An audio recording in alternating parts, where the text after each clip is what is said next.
Welcome to today's session, Right-Brained Activities in a Left Brain Online Classroom.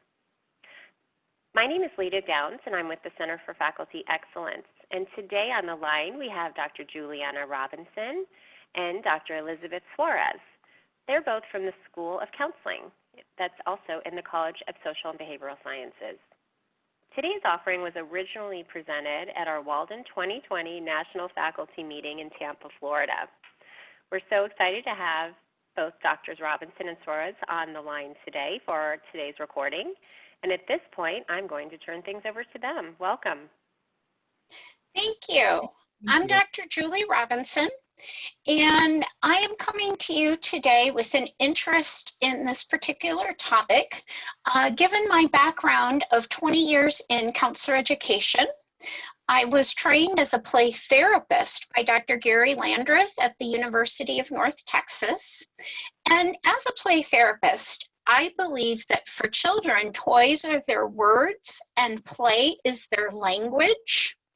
And an important component to me as an educator is making sure I meet the needs of all of my students in the class, specifically their learning styles. And we know that we have students who are very left-brained as well as students who are right-brained. And given the opportunity, the classrooms that we currently have designed in an online environment really favor left-brain students. So Dr. Suarez and I wanted to take a look at those ideas and see if we could incorporate some right-brained activities into our left-brained already designed classrooms. So I'll ask Dr. Suarez to introduce herself and her interest in the topic.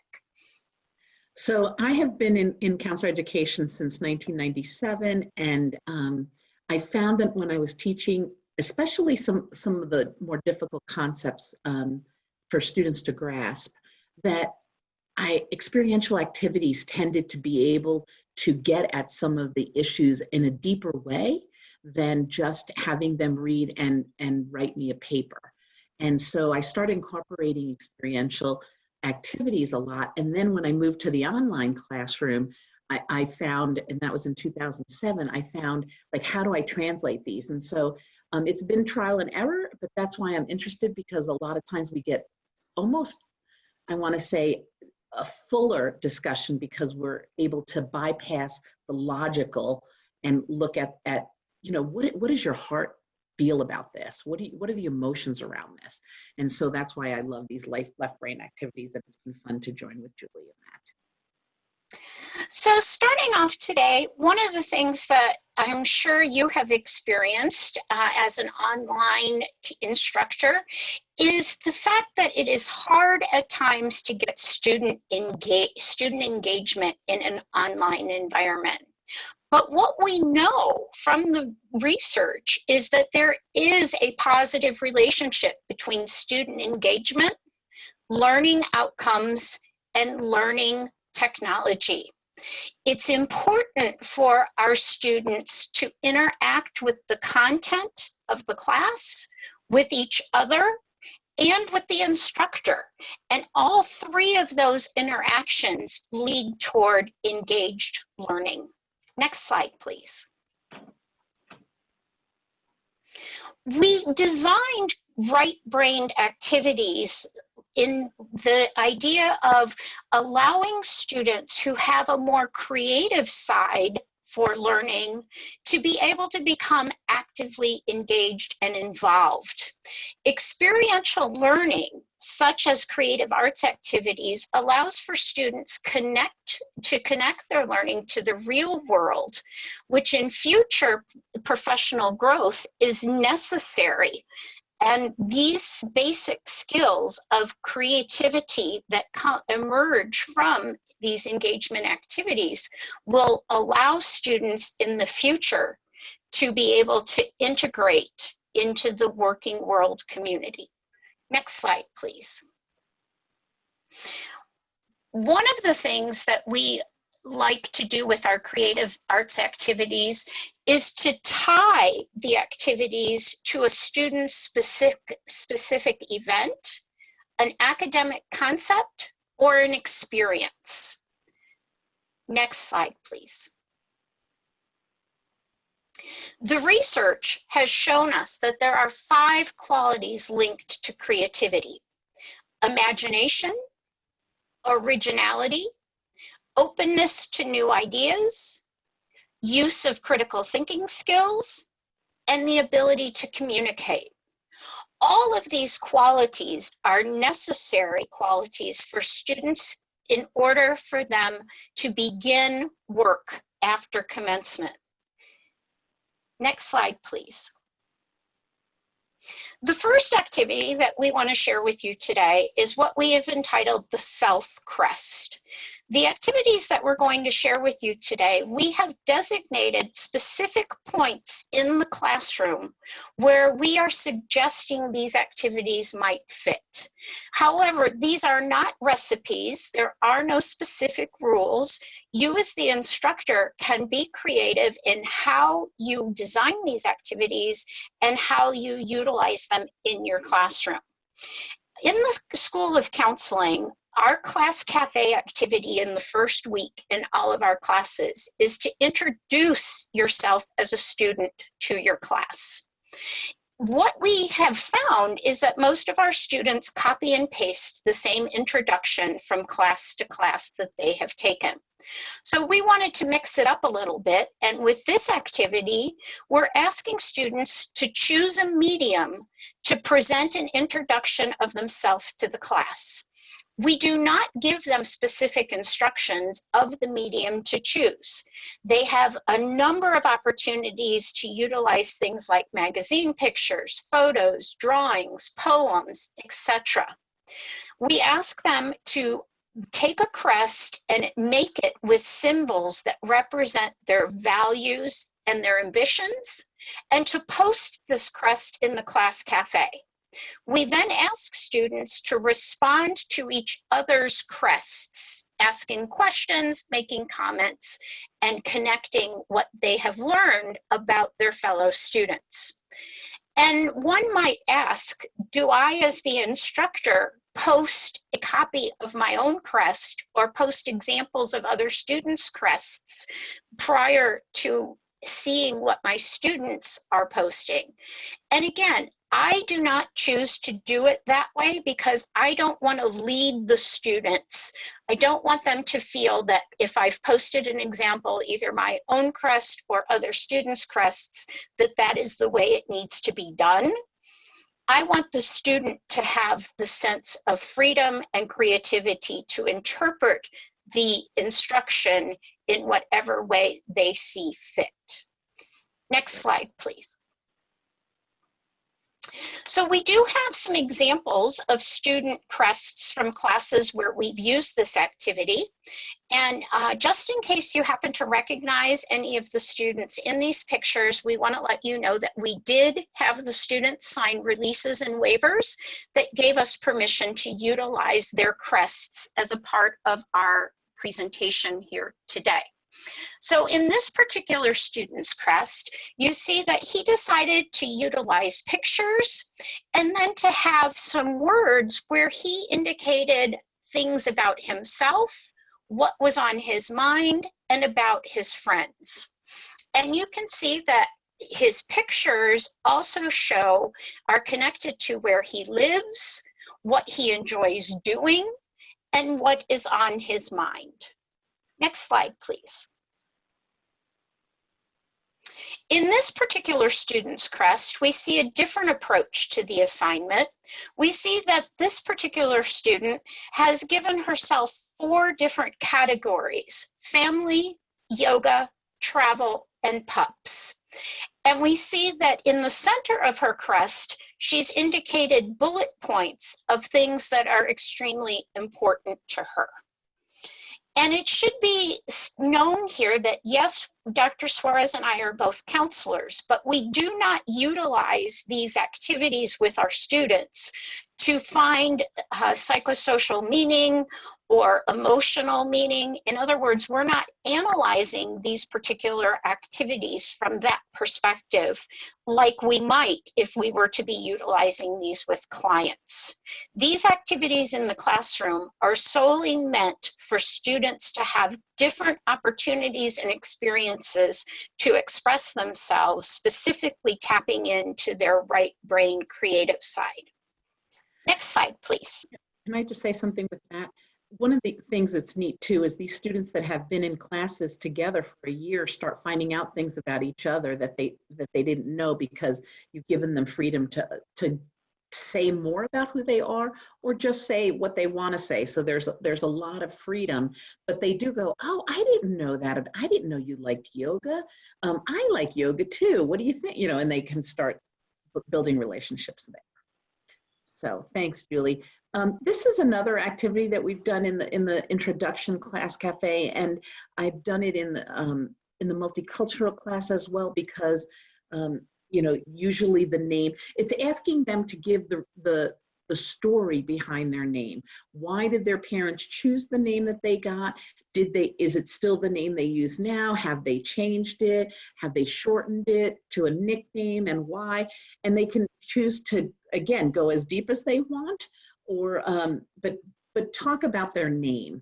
And that's been a great way for students just to, like, it's an innocuous topic. It's my name. Everybody knows my name, or should, you know, like everybody knows my name, but that they can talk about how that came about. So for example, my name is Elizabeth, but it's with an S, and people always wonder why it's an S and not a Z.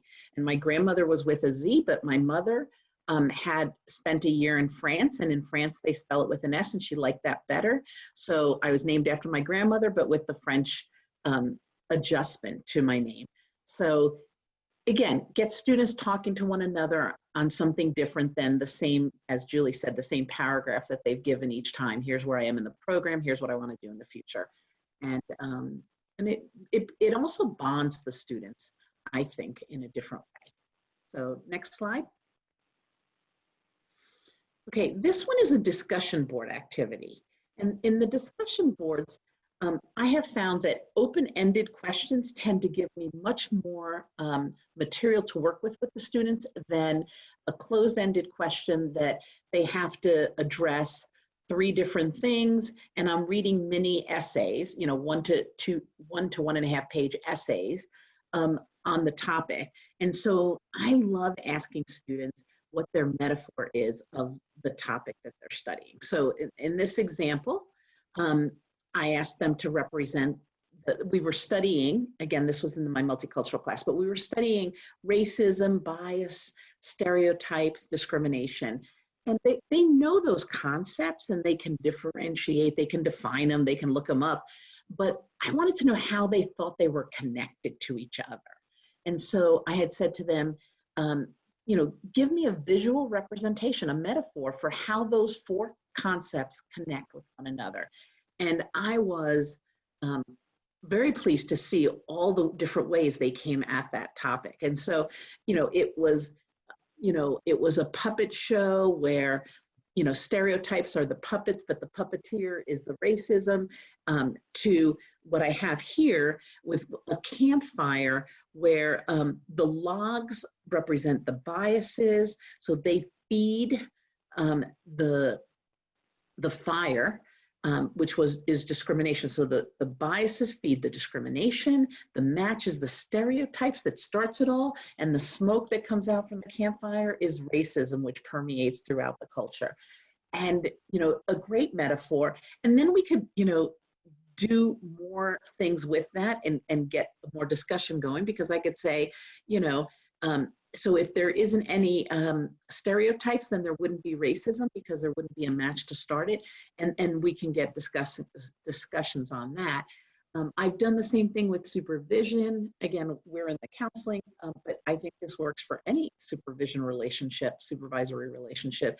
And that is, you know, what's your metaphor for supervision? And students have said, you know, it's a watering, the supervisor's a watering can and the plant is the supervisee, and they grow because the water comes, you know, waters them. And then it's a great metaphor, but then we can like discuss it and say, so since the supervisor is the watering can, do you think that that plant can grow without the water, without the supervisor?